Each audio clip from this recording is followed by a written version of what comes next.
Welcome to Advanced Analytical English C1, C2, the podcast where we explore complex ideas, sharpen our communication, and examine the subtle nuances of professional and social discourse.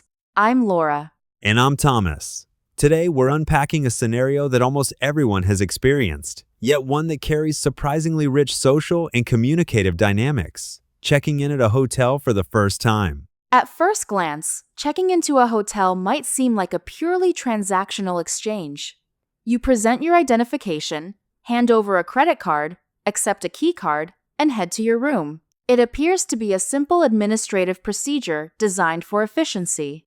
That interpretation has some merit if we look strictly at the mechanics of the process. However, on closer examination, the hotel check-in serves as a fascinating microscopic study in institutional discourse, immediate trust building, and nonverbal negotiation. There is a subtle distinction here between mere procedural compliance and navigating service encounters with agency and diplomatic competence. That raises a broader question. Why does this brief, 5-minute interaction at a front desk often set the emotional and operational tone for an entire stay? And how can advanced communicators navigate these micro-interactions to ensure their preferences are met without crossing into friction or confrontation? To put that into perspective, consider the essential context of modern hospitality.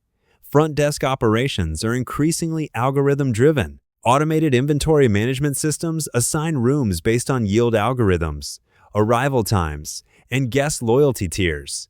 Yet, human discretion remains the ultimate override mechanism. The receptionist is not merely an order taker, they are the gatekeeper of physical comfort and institutional goodwill. Exactly. When a guest approaches the counter for the first time, two distinct frameworks collide. The hotel seeks standardized efficiency, risk mitigation through security deposits, and operational predictability. The guest, on the other hand, often arrives in a state of physical fatigue or cognitive overload, seeking comfort, clarity, and personalized recognition. Let's examine the primary perspective that favors systematic efficiency. From the hospitality industry's viewpoint, standardization is paramount. Clear protocols verifying identification, pre-authorizing credit cards, and outlining checkout times protect the establishment against fraud and operational chaos. A streamlined process ensures equity across hundreds of check-ins daily. That is a fair point, Thomas, but we should not overlook the fact that rigid adherence to script can alienate guests. When front desk staff rely entirely on rehearsed phrasing, the guest can feel reduced to a transaction number. A truly sophisticated service interaction relies on relational empathy, the ability to assess a guest's state instantly and adjust the tone accordingly. I am not entirely convinced that relational empathy alone solves structural limitations, though. Suppose a hotel is fully booked. No amount of warm rapport will magically manifest a suite upgrade or early access to a room that hasn't been cleaned yet. There is an important caveat here. Guests often confuse professional courtesy with an invitation to challenge established policy. That brings us to an important distinction we need to separate: the difference between assertiveness and entitlement during a service encounter. Entitlement assumes special treatment as a right, often using coercive or demanding language. Assertiveness, by contrast, is the precise, polite articulation of one's needs while acknowledging the operational constraints of the institution. Consider a practical scenario. A professional, let's call her Elena, arrives at a boutique hotel in Tokyo after a 14-hour long-haul flight. It is 11 a.m., and standard check-in is not until 3 p.m. She is exhausted and has a high-stakes virtual presentation in 3 hours. In this situation, a novice communicator might either demand immediate entry, citing the price of the room, or passively accept a 4-hour wait in the lobby. How does Elena handle this using advanced analytical communication? Elena acknowledges the hotel's policy, first to establish goodwill. She might say, "I realize standard check-in isn't until 3, and I fully appreciate that housekeeping needs time to prepare the rooms. However, I have an urgent commitment at 2. Could you let me know if there are any prepared rooms available early, even if it means accepting a different floor or bed configuration?" Notice what Elena did there. She used hedging and qualification to show respect for their workflow, yet she clearly defined her core constraint. She provided the receptionist with alternative options rather than demanding a single, rigid outcome. That shifts the interaction from a potential conflict into collaborative problem-solving. Precisely. Now, let me challenge that assumption slightly from a practical standpoint. What if the front desk clerk simply gives a scripted no? In high-density urban hotels, staff are often trained to enforce rules strictly to prevent operational bottlenecks. If faced with a firm constraint, an advanced communicator shifts from seeking the primary outcome to negotiating secondary accommodations. Elena might ask, "I understand." In that case, is there a quiet executive lounge or business center space where I can set up my laptop securely while I wait? This demonstrates adaptability without forfeiting agency. Let me reframe one of the key linguistic tools Elena used. Throughout that exchange, her language relied heavily on diplomatic qualification and strategic concession. Let's analyze a few specific expressions that make this style of communication so effective. The first phrase we saw was, "I fully appreciate that."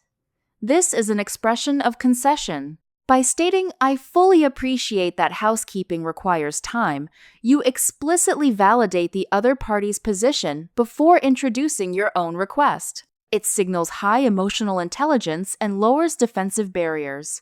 A related expression is, "I was wondering if it might be possible to." This is an example of layered indirectness using past continuous tense and modal verbs.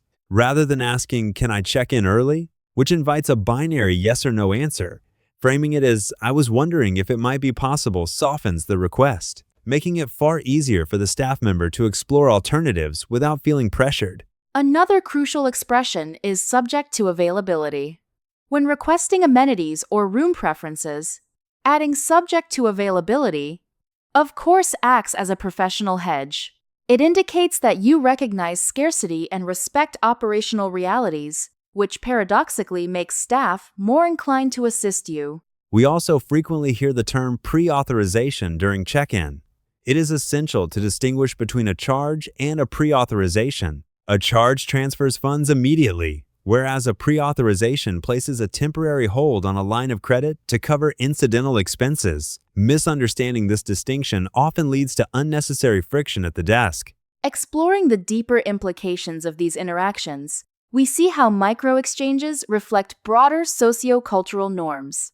In high-context cultures, direct requests at a front desk may be perceived as abrupt or demanding, requiring extensive, polite preamble. In low-context cultures, excessive indirectness might be interpreted as inefficiency or lack of clarity. Furthermore, there are significant ethical and organizational trade-offs regarding automated check-in kiosks versus human receptionists. While digital keycards and mobile check-in apps minimize wait times, they systematically eliminate the human discretion that allows for flexibility, empathy, and personalized problem-solving. That trade-off highlights why human verbal agility remains irreplaceable. When technology automates the standard transaction, human interaction is reserved precisely for the complex, non-standard situations that demand advanced communication skills. Let's transition into our advanced speaking practice. We will run through several prompts designed to help you articulate positions, qualify requests, and manage service interactions with diplomacy and precision. Prompt 1. Imagine you arrive at your hotel and find that the room assigned to you is directly adjacent to an elevator shaft, which promises to be noisy. Formulate a polite, effective request to change rooms. A strong model response would be, "While I appreciate that the hotel is busy tonight, I am concerned that the proximity to the elevator shaft might disrupt my sleep. If possible, I would be grateful if you could relocate me to a quieter room further down the hallway, even if it requires a slight wait." Prompt 2.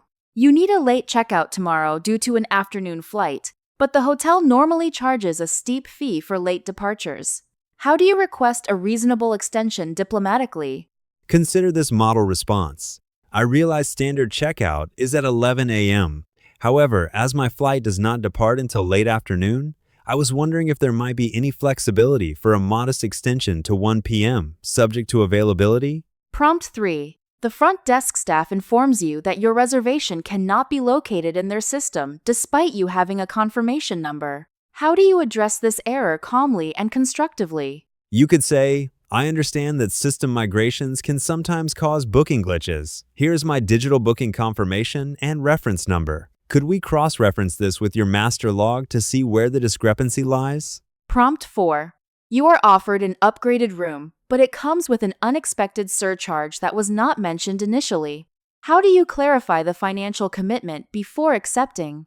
A precise response is, thank you for highlighting that option. Just to ensure I have complete clarity, could you confirm whether that upgraded room carries an additional nightly fee or if it is being offered as a complimentary gesture? Prompt 5. A service request you made earlier, such as extra pillows or a working desk lamp, has been forgotten twice by the staff. How do you escalate the matter firmly yet professionally? A balanced model response would be, I recognize that your team is managing a high volume of guests this evening. However, this is the third time I have called regarding the desk lamp, which I require for work. I would appreciate it if you could prioritize resolving this within the next 20 minutes. Excellent. These responses all maintain a register of calm authority. They avoid passive compliance while steering well clear of aggressive confrontation. Applying this to practical situations outside of hotels, these exact linguistic strategies apply to any bureaucratic or administrative negotiation, whether you are dealing with airport agents, corporate facilities, departments, or client service managers. When communicating in these environments, structure your request in 3 distinct phrases. First, acknowledge their constraint. Second, state your core requirement clearly without emotional language. Third, offer flexibility regarding the implementation. For instance, in a corporate facilities context, you might say, I recognize that desk allocations are tight this quarter. However, my team requires additional monitors for analytical work. Could we explore whether spare equipment can be reallocated from the secondary storage facility? Bringing our discussion together, we see that checking into a hotel is far more than a simple operational threshold. It is a dynamic communication exercise where language choice, tone, and positioning directly influence your experience. What appears convincing is that clear, assertive communication paired with diplomatic hedging consistently yields better operational outcomes than either aggressive demands or passive acceptance. What remains context-dependent is how much flexibility a given system can offer at any specific moment. Ultimately, the key takeaway is that professional fluency involves mastering the subtle art of assertive diplomacy, knowing how to frame requests so that the recipient feels respected rather than challenged. As a final reflective question for your own communication practice, the next time you encounter an institutional constraint, whether at a hotel counter, an airport desk, or in a corporate setting, how will you reframe your request to align your personal needs with their operational realities? Mastering these subtle distinctions is what elevates intermediate communication into true C1, C2 command. Thank you for engaging with us today on Advanced Analytical English C1, C2. Keep refining your precision, stay curious about the dynamics of discourse, and join us again in our next episode. Goodbye for now. Goodbye.